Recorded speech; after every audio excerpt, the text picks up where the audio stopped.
Dogs. Man's best friend, or so the saying goes.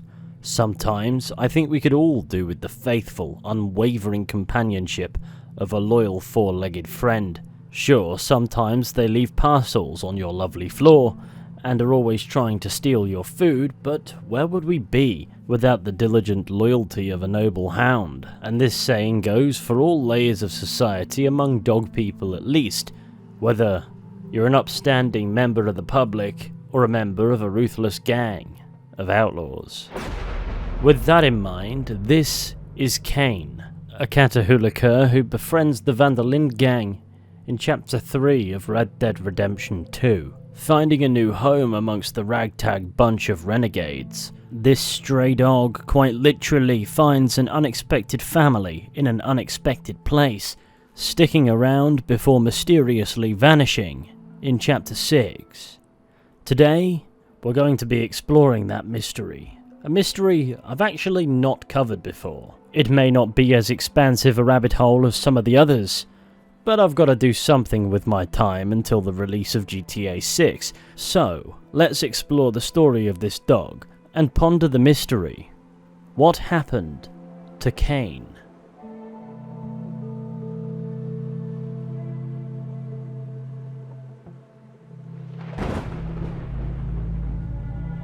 As I said, this is a story that begins in Chapter 3.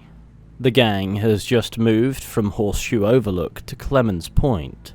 The nightmare in Blackwater now seems like a distant memory, and the gang, despite its losses, now seems to be getting back into the swing of things. It's during this chapter that a four-legged friend might wander into camp to be first spotted by Jack Marston. Here, boy. Here, boy. Whose dog is this? Whose dog? Well, where did he come from? How long are you gonna keep up this lawman disguise? He just wandered in. Hi, my friend. Hi. Well, then he's ours, I guess. For now. Aww. That's so great. Hey, boy. Hey, boy. Aww. What should we call him? Well, he's a wanderer. He probably did something bad. Cain. His name is Cain. Okay. Hey, Kane.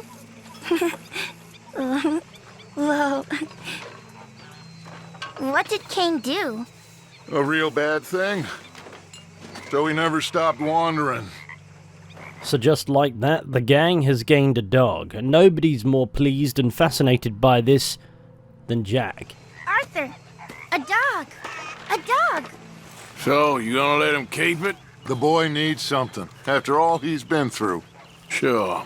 After this point, Cain, as the dog has been named as something of a biblical reference, can be found sniffing around camp, naturally gravitating towards Pearson's neck of the woods because that's where the food is. But he seems like quite a well-tempered guy, loving nothing more than some fuss from his new friends, ensuing the most aggressive button spamming you'll do in the entire game.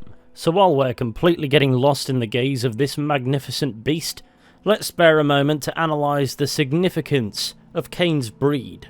He is what's referred to as a Catahoula leopard dog, which interestingly was recognised as the state dog of Louisiana in 1979. Louisiana, of course, is the primary inspiration for the fictional state of Lemoyne within which Clemens Point can be found. Furthermore, these dogs are notably quite loyal beasts, though due to the evolutionary history of dogs, they're all quite loyal, therefore that is a non-analysis. But the point is, Chapter 3 is where we see the height of loyalty within the Linde Gang, and if not for the characters, it's certainly where the players will have developed this connection as well. The arrival of a dog is symbolic of that companionship. Wherever we're going and whatever we're doing, we're in this together.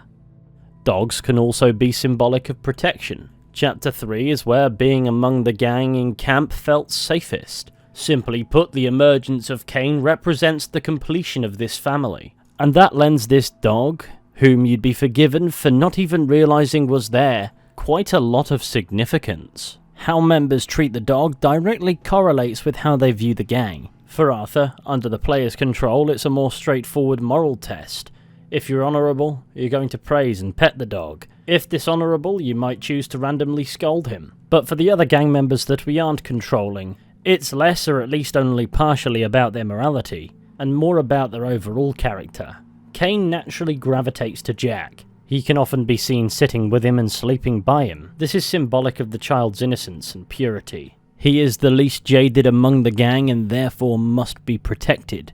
Bill Williamson is an interesting one. He and Cain get along like a house on fire, and while Bill Williamson is portrayed as morally flawed, when the game isn't portraying him as otherwise misunderstood, he at the very least buys into the Van der Linde Gang as his family. As for other interactions between Cain and the gang, for the most part, it's a game of should you choose to make the error in judgment to scold the blessed creature, whichever gang member is closest will come to his defense.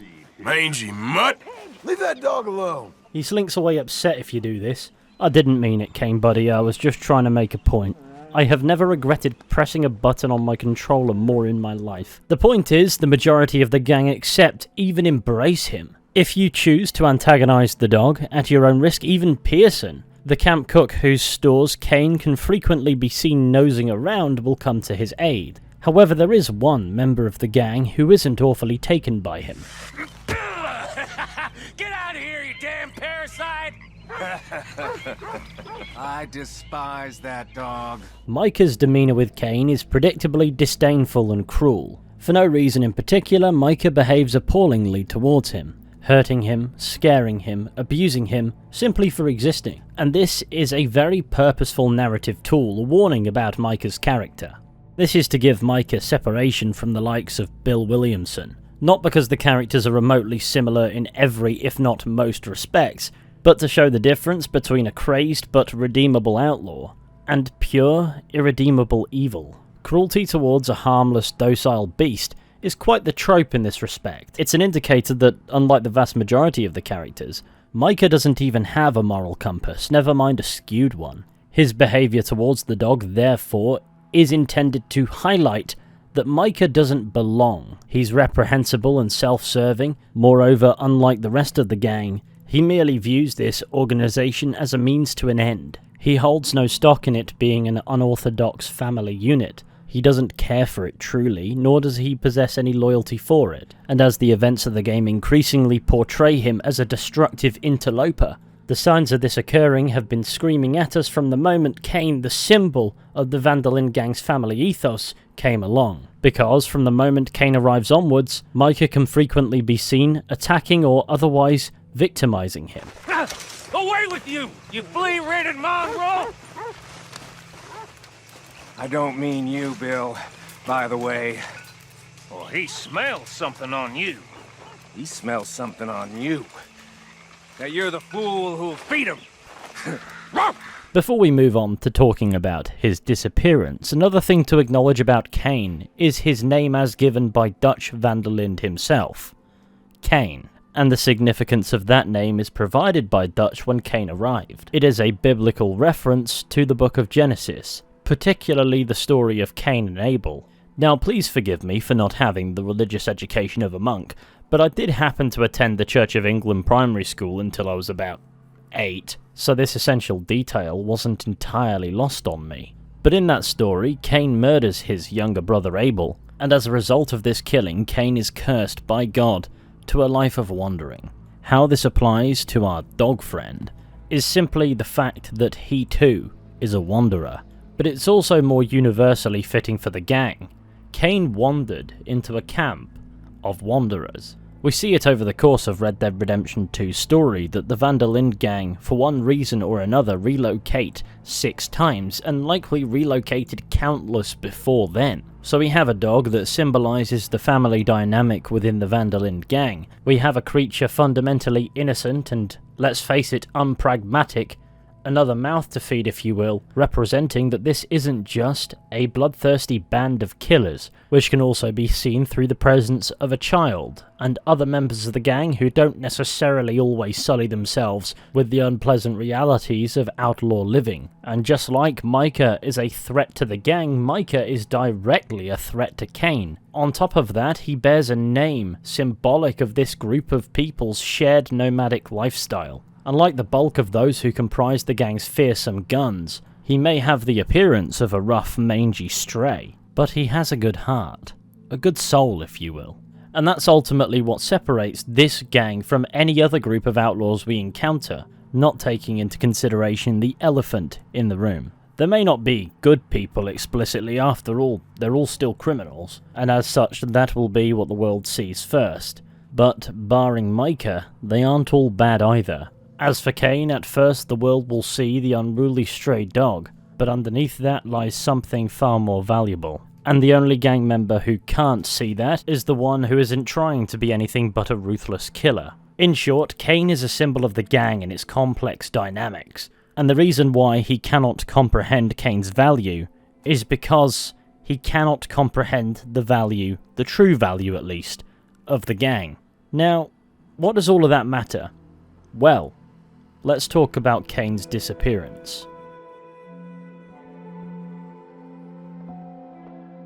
From Chapter 3, Cain remains a fixture in the gang. He can be seen prowling the desolate grounds of Shady Belle. And then, in Chapter 5, following the return of Dutch, Bill, Javier, Arthur and Micah from Guarma, he can be seen at the gang's hideout at the ominous boggy Linde. But it would seem at some point, during the move from this short-stay location to Beaver Hollow, the Chapter 6 camp, that Cain seemingly vanishes. Because, come Chapter 6, he's nowhere to be found. And this absence may at first fly under the radar. By Chapter 6, the gang's family dynamic has well and truly broken down. Many of the gang's prominent members now lay dead. The warm, cozy campfires surrounded by friends is now nowhere to be seen. Come Chapter 6, it's reasonable to say a lot is missing, not just Cain. And the gang well and truly does have bigger problems than some dog. And yet, after a while, Jack Marston will point out his absence. Where's Cain? Miss Grimshaw, have you seen Cain? Oh, no, son, sorry I haven't. I'm sure he'll turn up, though. He's a wanderer. I'm really worried. Cain! Come on! Cain! Cain! I'm sure he'll turn up. He's been gone a while. Well, he'll be back when he's hungry. If the absence of the dog wasn't noted before, it most certainly is now, leaving us to momentarily ponder his vanishing. What became of Cain? You could absolutely try to assign a symbolic meaning. Like the biblical Cain, maybe he just wandered off. And you could easily make a sturdy argument for that. The caring, nurturing family dynamic of the gang in Chapter 3 is entirely absent by Chapter 6. Too many people have died. Dutch's mind is completely warped. Micah has worked his way up the totem pole. Unrest amongst those who remain becomes more intense by the day, and dogs are intuitive creatures. With that in mind, maybe he no longer felt safe and bolted. Unfortunately though, the game alludes to an entirely different fate. After all, Cain sticks around for the despair at the back end of Chapter 5. As soon after in camp, we'll be able to observe Jack continuing his hopeless, worried search for his four-legged friend. But this time, it's Micah who will interject. The dog ain't coming back. Now get lost!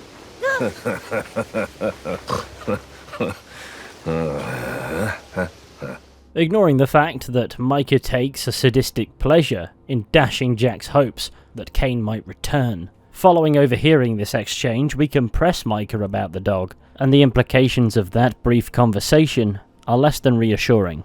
What the hell did you do to the dog? Must have run away, dumb mutt. You bastard. While nothing is said for certain, Arthur comes away from the interaction believing that whatever happened to Cain, Micah most certainly had a hand in it. And whatever Micah did to Cain, we know from his track record with the animal that it likely wasn't pretty. We know roughly when Cain vanished. It was during the relocation from Linde to Beaver Hollow. But what exactly it was that ultimately deprived what remained of the gang of the dog's company is ambiguous. But let's take a look at the facts. We know for a fact that Micah has had it in for that dog from the moment his hateful eyes fell upon him in Chapter 3. Furthermore, we've seen him act abusively towards the dog in the past, and we also know that Micah is violent and murderous enough to stand out among a gang of violent murderers. After all, he massacred the town of Strawberry just to retrieve his guns, exercising disproportionate and unnecessary violence, even going so far as to kill defenseless victims for being in his way. We also know that Micah believes the gang has too many mouths to feed. He continuously says so, and it's a sentiment of his that escalates. And this doesn't just apply to the dog, this also applies to some of the more redundant gang members as he views it. So as he claims more and more power in the increasingly unstable Linde Gang, it becomes increasingly likely that he's to act upon those views. Whose mouth do you reckon he'd axe first? Then of course there's the Pinkerton connection that crops up especially towards the back end of the game.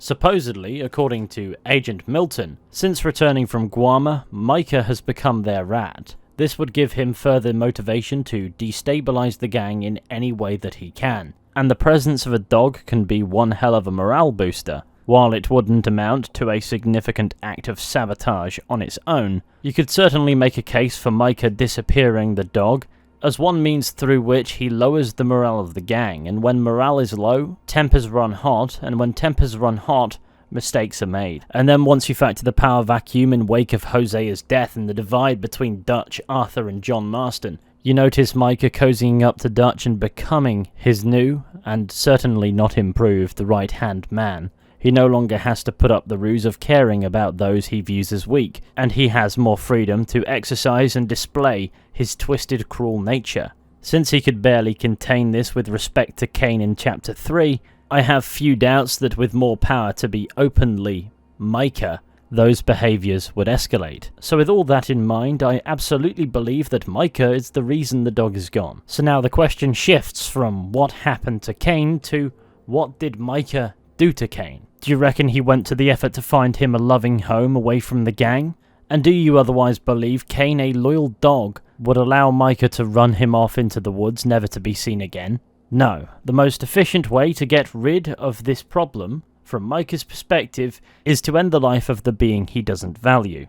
In the simplest terms, he killed the dog. There is no reason that Micah wouldn't harm the dog to get rid of it. He has no problems killing for the sake of it, and a bullet is a lot lower effort than anything else. So at some point during the move from Linde to Beaver Hollow, while the gang was separated once again from the likes of Arthur Morgan, and come to think of it, Charles Smith, while Sadie Adler was out plotting to rescue John Marston from prison, Micah took advantage of the fact there were naturally less eyes on him, brought the dog far enough away from the caravan, and killed him. And while there's precious little more in the way of evidence on that, it would at the very least tie back into Cain's symbolism. Cain was killed by Micah, just like Micah is killing the gang. It's his actions and influence on Dutch that ultimately sheared this group of people apart, and while that doesn't necessarily mean all of them die, the idea of the Linde Gang certainly becomes a victim to Micah Bell. So even in death, this dog served as a warning for how this story was going to end. And that, if you ask me, makes the dog a very interesting subject within the gang's dynamics. He is a four-legged lump of fur and foreshadowing. He's also an indicator of the true nature of Micah Bell's dark heart. There are some other theories out there, but I don't necessarily subscribe to them. There are theories that Micah simply scared the dog off and it worked, or the dog just picked up on the bad vibes and left, but I don't think they coincide with the narrative quite as strongly. And then there's a theory that Micah did kill him and donated his body to Pearson for food. I have a hard time believing that Pearson willingly gutted and butchered the dog that the gang had befriended. I think the far simpler answer is the best you'll get. Micah drew the dog away from the gang, shot him, and returned to the caravan as they moved up to Beaver Hollow. And with that unfortunate revelation, I bring this video to its conclusion. I'd like to thank you all for watching. I really hope you enjoyed. If you did, be sure to go ahead, leave a like, subscribe, share the channel with your friends, all that wonderful stuff. It would be massively appreciated. And with any luck, I'll be seeing you all with another video at some point. But until next time, please take care and goodbye.